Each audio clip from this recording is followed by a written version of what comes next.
15/9 column size మీరు 5 రోజులు వేసుకోవచ్చు. G+1 permission. పాత పర్మిషన్ అంటే అది పాత పర్మిషన్ అంటే అది 2014 ఇస్తారు.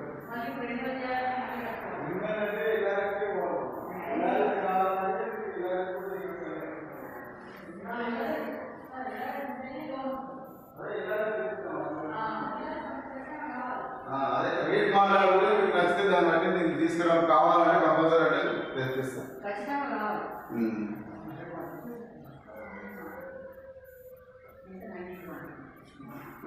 సర్టిఫికేట్ రోడ్ ఇది రన్నింగ్ రోడ్. ఆకాశం గేట్ లేదు రన్నింగ్ రోడ్. పెద్ద రోడ్ ఇది ఈ ఏరియా ఒకటే ఉంటుంది. అన్ని 25 కిలోమీటర్లు ఇది సర్టిఫికేట్. ఇంకోటి జీపీఎస్ వన్ ఉంది. నా 1,30,00,000 ఇస్తాం. అది ఎలా ఉన్నా